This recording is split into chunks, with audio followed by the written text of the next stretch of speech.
Praise the lord, హల్లెలూయా. ప్రభువునందు ప్రియులరా, మీరందరూ క్షేమంగా ఉన్నారని నేను నమ్మి ప్రభువుని కనపరుస్తున్నాను. ప్రతి క్షణం, ప్రతి నిమిషం, ప్రతిదినం దేవుడు మనకిచ్చిన వరం. We should be very thankful to God. మనం దేవునికి ఎంతో కృతజ్ఞత చూపించాలి, కృతజ్ఞమే ఉండాలని దేవుని సేవకుడిగా కోరుతారు. ప్రియులరా, చాలా దినాలు బట్టి మరి సుమారుగా సంవత్సరం దాటిపోయింది. సంవత్సరం 3 నెలలు ప్రతిరోజు మీ మధ్యకి రావటానికి ప్రభు ఎంతగానో కృప చూపించినందుకు నేను నిజంగా దేవుని స్తుతిస్తున్నాను. నా కుటుంబంతో కలిసి ప్రతిరోజు లైవ్ లోకి రావటానికి దేవుడు ఎంతో సహాయం చేశారు. నేను ప్రభువుని కనపరుస్తున్నాను. మీరు విన్న వాక్యాలు షేర్ చేయండి. అనేక మంది దేవుని వాక్యాన్ని విని మరి మేలు పొందాలని నా ఆశ, తాపత్రయం, అంతే తప్ప మరొకటి లేదు ఇందులో. ప్రియులరా, దేవుని వాక్యాన్ని రాత్రి కాసేపు జ్ఞాపకం చేసుకుందాం. 141వ దావీదు కీర్తన 5వ వచనం చూడండి. 5వ వచనం,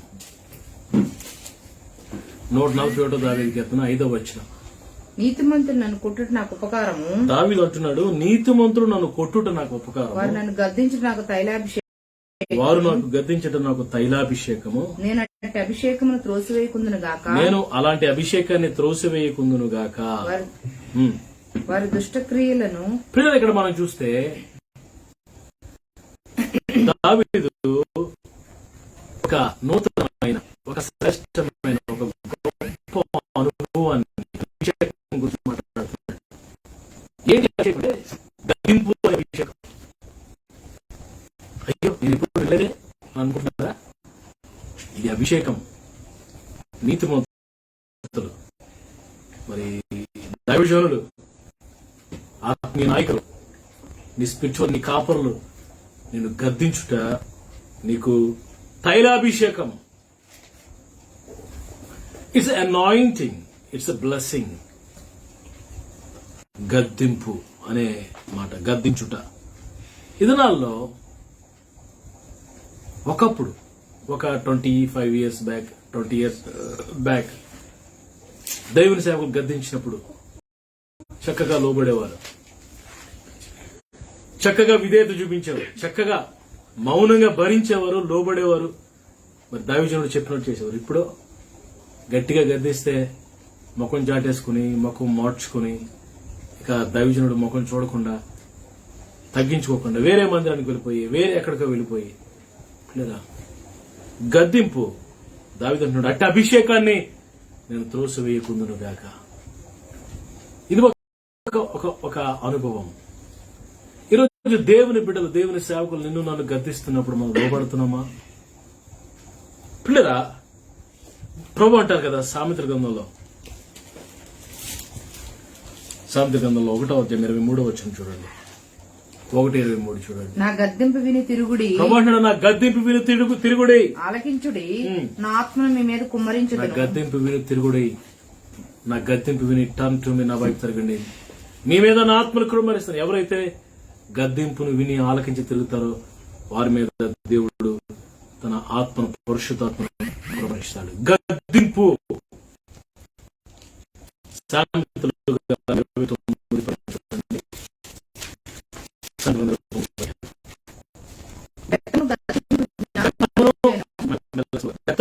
గద్దింపును జ్ఞానం బెత్తమాట అంటే పనిష్మెంట్. గద్దింపు ఇంకా చేస్తుంటే జ్ఞానానికి కలగజేస్తుంది. వాక్యలో మరి సామెతల 29:1 ఒక మాట అద్భుతంగా రాయబడింది. ఎన్నిసార్లు గద్దించిన, చదవండి 29:1. ఎన్నిసార్లు గద్దించినను లోబడిన వాడు. కొంతమంది ఎన్నిసార్లు గద్దించిన లోబడరంట. వారికంటే ఎలా ఉంటదంటే మరి తిరుగు లేకుండా హఠాత్తుగా నాశనమగును. మరి తిరుగు లేకుండా హఠాత్తుగా నాశనం అయిపోతారంట. అయ్యి బాబోయ్, రక్షణ పొందిన మనం, మారు మనసు పొందిన మనం, సంఘంలో ఉన్న మనం దైవజనులు గద్దించినప్పుడు, ప్రభు మనల్ని గద్దించినప్పుడు, వాక్యం ద్వారా దేవుడు మనల్ని గద్దించినప్పుడు మనం లోబడటం నేర్చుకోవాలి. విధేయత చూపించడం మనం నేర్చుకోవాలి. పిల్లలు, మనం చూస్తే ప్రభు చాలాసార్లు యెరూషలేము చూసి ఎంతో బాధపడ్డారు. సో చూడండి మత్తయి సువార్త 23వ అధ్యాయం. యెరూషలేమా గద్దింపుకు లోబడని దానా, చూడండి 23వ అధ్యాయం 37వ వచనం చూడండి. మత్తయి సువార్త యెరూషలేమా 23 37 చదువుతున్నాం. యెరూషలేమా యెరూషలేమా యెరూషలేమా ప్రవక్తలను చంపుచున్న నీ వద్దకు పంపబడిన ప్రవక్తలను చంపుచును నీ యొద్దకు పంపబడినవని రాళ్ళతో రాళ్లతో కొట్టుచును ఉండుదానా. కోడి తన పిల్లలు రెక్కల కింద ఎలాగూ చేర్చుకున్నో అలాగే నేనును నీ పిల్లల్ని ఎన్నో మారు చేర్చుకున్న వాళ్ళని ఇంటిని గాని మీరు వదలపోతారు. ఇదిగో ఈ ఇల్లు మీ ఇల్లు మీకు విడవబడి ఎన్నో మార్లు ప్రవక్తలను పంపించాను, సేవకులను పంపించాను, నా ప్రవక్తలు చంపావు, రాళ్ళతో కొట్టావు, అనేక సార్లు నా రెక్కల కింద రమ్మని నేను ఆహ్వానించాను, కానీ లోబడి నొల్లలేదు. నువ్వు లోబడలేవు, నువ్వు వల్లకపోతివి, లోబడలేకపోతుంది. ప్రభు ఆ ఒలివ కొండ మీద పిల్లలు కూర్చుని యెరూషలేము పట్టణం చూచి, యెరూషలేమా ప్రవక్తలను రాళ్లతో కొట్టుచుండదానా, ఎన్నిసార్లు నీ ఎద్దకు పంపించినా లోబడలేదు. చూడండి 2వ దినవృత్తాంతం 36:14 కూడా ఇదే మాట. ప్రభు ఆ దినాల్లో యూదులను ఉద్దేశించి ప్రభువు మాట్లాడతారు. 2వ దినవృత్తాంతాల గ్రంథం 36:14 చూడండి. అదియునుగాక యాజకుల్లో జనుల్లోను అధిపతులగు వారు అన్ని జనులను పూజించి పేమైన విగ్రహములను పెట్టుకుని బహుగా ద్రోహులై యెహోవా యెరూషలేములో పరిశుద్ధ మందిరమును అపవిత్రపరిచి విగ్రహాలు పెట్టుకుని మరి విగ్రహాలను పూజించి పరిశుద్ధ స్థలాన్ని అపవిత్రపరిచారంట. యెహోవా తన జనుల నివాస స్థలములను కటాక్షం ప్రవర్తించిన దేవుడు వారి మీద కటాక్షం గలవాడే తన దూతల ద్వారా వర్తమానం పంపుచూ వచ్చాడు. దేవుడట తన ప్రజల ఎత్తుకు దూతలను, ప్రవక్తలను, సేవకుల ద్వారా వర్తమానం పంపుచూ వచ్చాను. ఆయన పెందలకడే లేచి పంపించాడు దేవుడు తన ప్రవక్తలు. అయితే వారు ఏం చేశారు? 16వ వచనం, వారు దేవుని దూతలను ఎగతాళి చేయుచు, వారట దేవుని దూతలను ఎగతాళి చేశారట, ఆయన వాక్యాన్ని తృణీకరించారట, ప్రవక్తలను హింసించారట. అలా చేయగాట దేవుడు ఏం చేశాడట? నివారింప సఖ్యము కాకుండా యెహోవా కోపము తన జనుల మీదకి వచ్చెను. దినవృత్తాంతాల గ్రంథంలో 2వ దినవృత్తాంతం 36:14 నుంచి మనం చదువుతున్నాం. దేవుడు యూదులు ఇజ్రాయేల్ పాపం చేసినప్పుడు, హేయమైన క్రియలు చేసినప్పుడు, మందిని అపవిత్రపరిచినప్పుడు, తన సేవకుల్ని, ప్రవక్తల్ని పెందల కడనే పంపించినప్పుడు కూడా లోబడి నొలకపోతేనంట నివారింప సఖ్యము కాకుండా యెహోవా కోపము జనుల మీదకి వచ్చాను. ఏమైందట? కల్దీయుల రాజును రప్పించాడట దేవుడు. నెబుకద్నెజరు వచ్చేసాడు. వచ్చి యవనస్తులను ఖడ్గముతో చంపించాడట. యువతలో ముసలివారు, నెరసల వెంట్రుకల వాడు ఒక్కడు ఎవరిని కనికరించలేదట. కింద చదవండి మీరు. తర్వాత వారందరినీ నెబుకద్నెజరు చేతికి బబులోను రాజు పెద్దలనేమి చిన్నలనేమి అందరిని తీసుకుని చెరలోకి పోయాడు.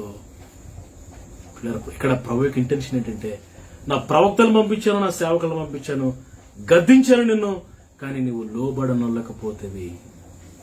ఈరోజు యెరూషలేమా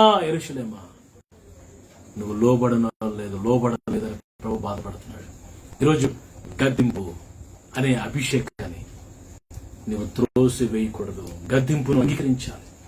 దేవుని దాసులు, ఆత్మీయ నాయకులు, ఆత్మీయ కాపరులు ప్రభువుని గద్దించినప్పుడు, వాక్యుని గద్దించినప్పుడు నువ్వు నొచ్చుకోకుండా నువ్వు లోబడినప్పుడు నీ జీవితంలో దేవుడు గొప్ప కార్యాలు చేస్తాడని ఈరోజు దేవుని సేవకుడిగా నేను కోరుతున్నాను.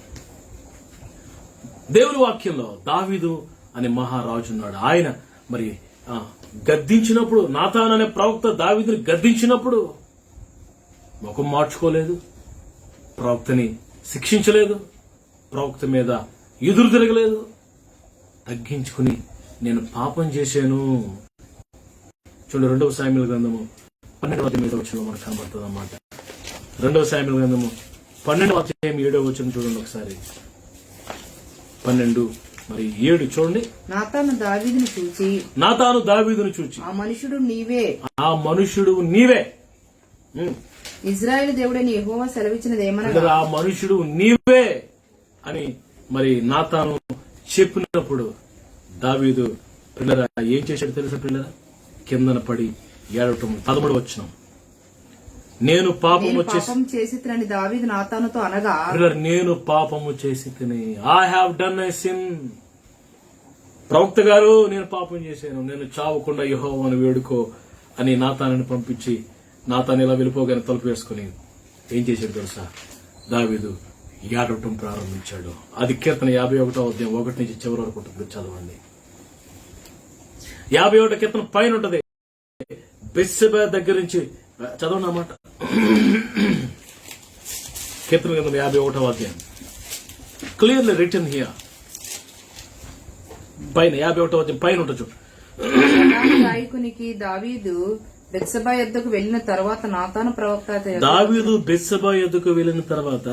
నాతాను ప్రవక్త అతని యొద్దకు వచ్చినప్పుడు అతడు రచించిన కీర్తన. నాతాను ప్రవక్తని పంపించేసి, అయ్యా నాతాను గారు, దేవునికి నా మీదకి రాకుండా వేడుకుండా అని అతను పంపించేసి గడపెట్టి రాజవస్త్రాలు తీసేసి గోనె బట్టలు కట్టుకుని ఏడుస్తున్నాడు, గద్దెంపుకు లోపడుతున్నాడు. అంటున్నాడు, అయ్యా నీ వాత్సల్యత చెప్పున, నీ కృప చొప్పున నా అతిక్రమాలు తుడిచివేనాయన, నన్ను కడుగు బాగుగా, నన్ను పవిత్రపరచయ్యా, నేను దోషం చేశానయ్యా, ఈ సోపుతో నా పాపం పరిహరించు, హిమము కంటే తెల్లగా కడుగు. ఏడ్చి ఏడ్చి ఏడ్చి ఏడ్చి కీర్తన 6వ అధ్యాయంలో నా కన్నీటితో నా పరుపు కొట్టుకుని పోతుందంటాడు దావీదు. ఎంత తగ్గించుకున్నాడు, గద్దింపుకు లోబడ్డాడు దావీదు. ఆ కారణాల దేవుడు ఏం చేశాడట? దావీదుని భూరాజులందరిలో అత్యున్నతుడిగా చేశాడట. ప్రైజ్ ది లార్డ్, గట్టిగా హల్లెలూయా. భూరాజులందరిలో అత్యున్నతుడిగా చేశాడట. దావీదుని దేవుడు అత్యున్నతుడిగా హెచ్చించినట్టుగా మనం చూస్తున్నాం పిల్లరా. 89వ కీర్తనలో రాయబడింది. 89వ కీర్తనలో పిల్లరా మనం చూస్తున్నాం. 27వ వచనం, కావున నేను అతన్ని నా జ్యేష్ఠ కుమారుడిగా చేయుదును, భూరాజులో అత్యున్నతుడిగా ఉంచెదను, నా కృప నిత్యం అతను తోడుగా ఉండజేసాను. నా కృప తోడుగా. కారణం ఏంటి? భూరాజులో అత్యున్నతుడిగా దావీదుని దేవుడు ఎందుకు చేశాడు? దావీదుకు చూపిన శాశ్వత కృప ఎందుకు దావీదుకు చూపించాడు తెలుసా? గద్దింపుకు లోబడేవాడు దావీదు. గద్దింపుని దావీదు, గద్దింపు అనేది ఎలా అర్థమైందంటే అది ఒక అభిషేకంలా కనబడింది. It looks like anointing. అది పరిశుద్ధాత్మ అభిషేకంలా కనబడింది దావీదుకి. అంటే అభిషేకాన్ని నేను త్రోసివేయకుందును గాక అంటాడు. ఈరోజు దేవుని దాసులు నిన్ను గద్దించినప్పుడు, బుద్ధి చెప్పినప్పుడు నువ్వు లోబడుతున్నావా, తిరుగుబాటు చేస్తున్నావా? గద్దింపునకు లోబడాలి, గద్దింపునకు లోబడాలి. పిల్లరా, మరి మోషే ఇజ్రాయేల్ గద్దించినప్పుడు వారు లోబడ్డారు. అక్కడ దేవుడు అద్భుతం చేశాడు. నిర్గమకాండ 16:8 చూడండి. నిర్గమకాండ 16:8. మరియు మోషే, మీరు తినుటకే సాయంకాలమున మాంసమును, ఉదయమున చాలినంత ఆహారమును యెహోవా మీకియ్యగా, మీరు ఆయన మీద సనుగు మీ సనుగులను యెహోవాయే వినుచుండగాను, మేము ఏ పాటి వారము, మీ సనుగుట యెహోవా మీదనే గాని మా మీద కాదనను. అంతట మోషే అహరోనుతో, యెహోవా సన్నిధిని సమీపించుడి, ఆయన మీ సనుగులు వినినని నీవు ఇజ్రాయెల్ సర్వ సమాజముతో చెప్పమనను. అట్లా అహరోను ఇజ్రాయెల్ సర్వ సమాజముతో మాట్లాడుచుండగా వారు అరణ్యం వైపు చూచిరి. అప్పుడు యెహోవా మహిమ ఆ మేఘంలోని వారు కనబడెను. పిల్లలు, ఇక్కడ సీను అనే అరణ్యంలోకి వచ్చినప్పుడు మరి అక్కడ ఇజ్రాయేలీలు మోషే మీద సనుక్కున్నారు. పిల్లరా, గద్దింపు మాట వింటలేదు. అప్పుడప్పుడు చాలా గట్టిగా గద్దించాడు. గట్టిగా గద్దించినప్పుడు వారు పిల్లరా మరి తగ్గించుకున్నట్టుగా మనం చూస్తున్నాం. దేవుడు వారి కొరకు మరి మారా నీళ్లు మారా మధురంగా మార్చాడు. పిల్లరా, మారాని మధురంగా మార్చాడు దేవుడు. 22 నుంచి మనం చూస్తే మారాను మధురంగా మార్చాడు. మరి 9 నుంచి మనం చూస్తే మరి పూరేడు పెట్టలు పంపించాడు. సనిగారు మోషే గద్దించినప్పుడు వెంటనే లోబడ్డారు. లోబడుతున్నారు, సనుగుతున్నారు. గద్దింపు వింటే దేవుడు తన ఆత్మని మీద కుమ్మరిస్తాడు. గద్దింపు వింటే దావీదును దీవించినట్టుగా దేవుడు నిన్ను దీవిస్తాడు. మనం చూస్తే దేవుని వాక్యంలో గద్దింపుని మరి అసహించుకున్న వారు చాలా మంది ఉన్నారు. దేవుని వాక్యంలో ఆహాబ్ అనే రాజు ఉన్నాడు. మీరు ఇంటికి వెళ్తే చదువుకుని మొదటి రోజు 18 వచ్చారు, 16, 17 వచ్చారు, 19, 2 వచ్చారు, 18, 16, 17 వచ్చారు. ఆహాబు తిరిగి పెట్టేస్తాడు. బాధ పెట్టుకోడు, ఒకరు కలుస్తాడు. ఆహాబు చేసిన ప్రతి తప్పును ఏరియా గద్దిస్తున్నాడని ఆహాబు తిరుగుబాటు చేశాడు. యెజబెల్ తిరుగుబాటు చేసింది. వారు ఏమైపోయారు తెలుసా? వారి శిలలు మరి యుద్ధంలో భయంకరంగా అయిపోతే కుక్కలో చివరి రక్తం నాకేయట. ఎంత భయంకరంగా! రాజులై ఉండి కూడా, చక్రవర్తులై ఉండి కూడా కుక్క చావు చచ్చారు పిల్లరా. భయంకరమైన పరిస్థితి. ఏలియా గద్దించినప్పుడు లోబడలేదు. మార్కు సువార్త 6:17 హేరోదు అనే రాజు బాప్తిస్మం యోహాను గద్దించినప్పుడు, నీ తమ్ముడు భార్యను ఉంచుకున్నావు, ఇది పాపమో అని గద్దించినప్పుడు గద్దింపుకు లోబడకుండా హేరోదు బాప్తిస్మం యోహాను యొక్క తల నరికించేశాడు పిల్లరా. ఆ తర్వాత భయంకరమైన కుక్క చావు చచ్చిపోయాడు. యోధ పత్రిక 1:11 కోరాహ అని ఒకడున్నాడు. వాడు తిరస్కారం చేశాడు, లోబడలేదు గద్దింపుకు. మరి సంఖ్యాకాండం 16:1 నుంచి మీరు చూస్తే 1వ వచనం నుండి 3వ వచనం, 11వ వచనం, 32 నుంచి 44 వచనాలు. కోరాహు, అబీరాము, దాతాను భూమి నెరవేర్చి తిరుగుబాటు చేసి లోబడలేని కోరాహు, అబీరాము, దాతాను వారిని భూమి నెరవేర్చి మింగేసిందట. అగ్ని వచ్చి కాల్చేసినట్టు గుడారాలు. ఎంత శాపం వచ్చేసింది పిల్లరా. ఈ రాత్రి దేవుని సేవకుడుగా నేను మీతో మాట్లాడుతున్న మాట ఏంటో, దేవుడిని గద్దించినప్పుడు లోబడతావా? ప్రభు నిన్ను హెచ్చరించినప్పుడు లోబడుతున్నావా? అలా చెయ్యొద్దు అన్నాడు అనుకో, అలాగే ప్రభు అలాగే బాబు అని మానేస్తున్నావా? నీటిలో పాపం ఉంది అని దైవజనుడు గద్దిస్తే ముఖం చిన్నపుచ్చుకుంటున్నావా? లోబడుతున్నావా? నీ ప్రవర్తన బాగోలేదు అబ్బాయి, సరి చేసుకో అని దైవజనుడు చెప్పాడు అనుకో, లోబడుతున్నావా? నువ్వు చేస్తున్నది బాగోలేదు, వాక్యానుసారం కాదు అని దైవజనుడు నేను గద్దిస్తే నువ్వు లోబడుతున్నావా? గద్దింపుకి తిరుగుబాటు చేస్తున్నావా? లోబడితే ఆశీర్వదించబడతావు. పిల్లల బెత్తమును గద్దింపును జ్ఞానం కలగజేస్తాయి. గద్దింపుకు లోబడితే నీ మీద ఆత్మను కుమ్మరిస్తాడు. పిల్లల గద్దింపుకు లోబడితే పిల్లరా మరి దావీదును దీవించినట్టుగా దేవుడు నిన్ను దీవిస్తాడు. గద్దింపుకు లోబడుతున్నావా? మోకం చిన్నబుచ్చుకుని తిరుగుబాటు చేసి లోబడకుండా వెళ్ళిపోతున్నావా వెనక్కి? ప్రభు గద్దించాడు ఒక ఏమనొస్తుంది, ఒకటి కొదువుగా ఉందిరా అబ్బాయి, నీకున్నవన్నీ అమ్మి బేదలకిచ్చి నువ్వు నన్ను వెంబడించాను దేవుడు గద్దిస్తే ఒక మాట చెప్తే వాడు ముఖము చిన్న బుచ్చుకుని వెళ్లిపోయాను. లోబడలేదు. ఇస్కరియోతు యోధ విషయంలో ప్రభు గద్దించాడు.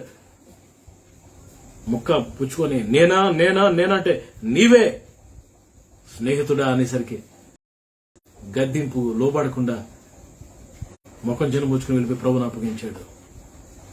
లోబడుతున్నావు గద్దింపుకి? నువ్వు ఎంత పెద్దవాడైనా, ఎంత గొప్ప దైవజనుడు అన్నా, కొన్నిసార్లు చిన్న బుద్ధి చెప్పిన కొన్నిసార్లు ప్రభు మనకి బుద్ధి చెప్పినప్పుడు మనం లోబడాలి, తగ్గించుకోవాలి. లోబడుతున్నావా నువ్వు ప్రభుకి?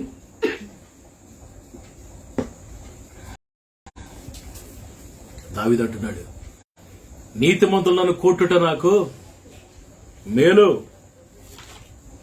141 కీర్తన ముగించుకుందాం. 5వ వచనం, 141:5. అందరూ చూడండి. నీతిమంతులు నన్ను కొట్టుట నాకు ఉపకారం. నీతిమంతులు నన్ను కొడితే నాకు ఉపకారం చేసినట్టు. వారు నన్ను గద్దించుట నాకు తైలాభిషేకం. వారు నన్ను గద్దిస్తే నాకు తైలాభిషేకం, నా తల మీద నూనె పోసినట్లు. అట్టి అభిషేకము నేను త్రోసివేయకుందును గాక.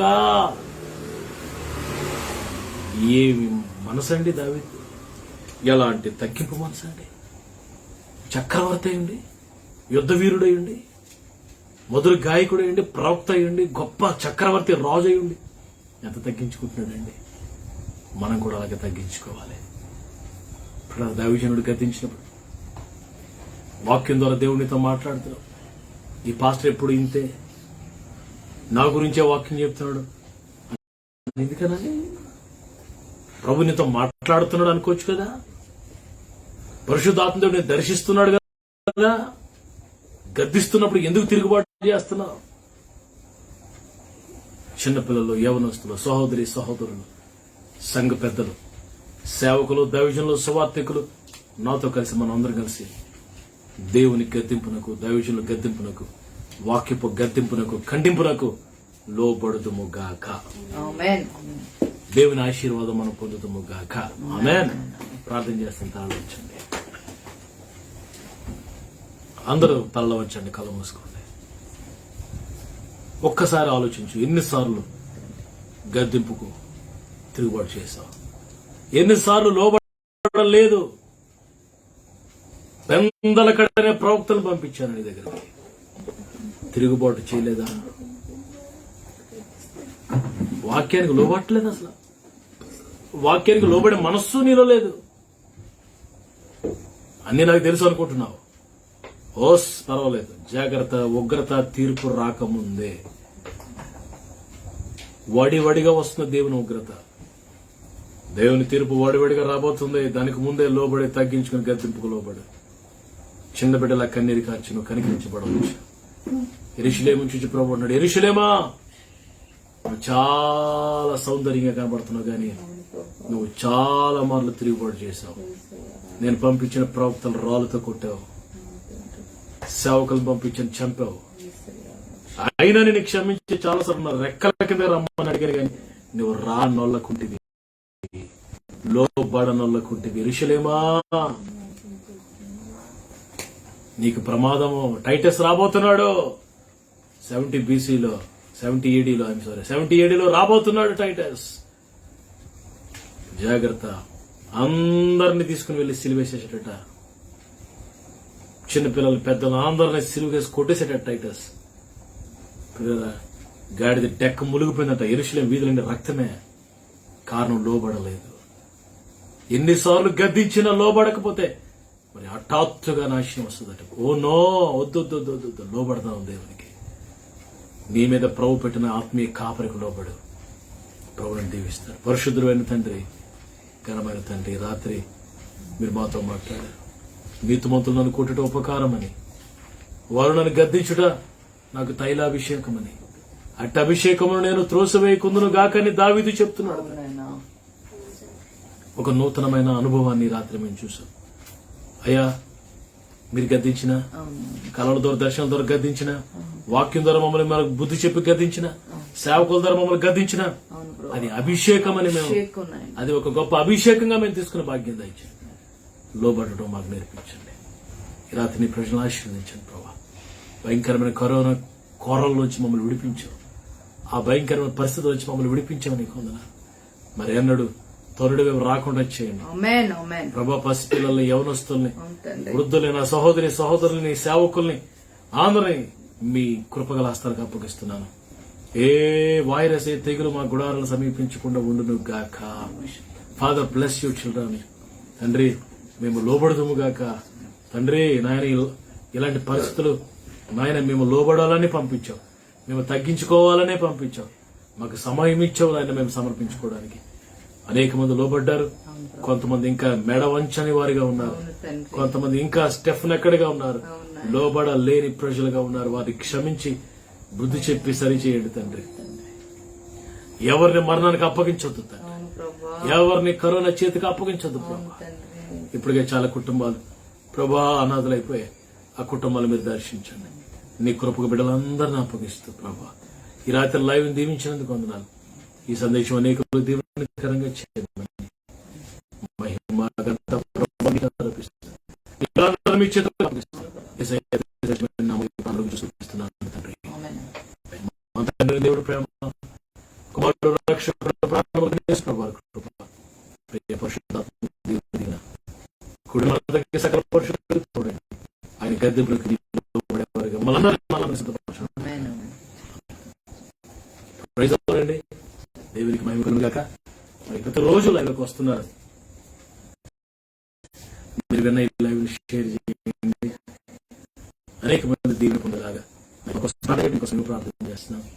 దేవుని కృప మీద తోడు నడిపించిన గాక.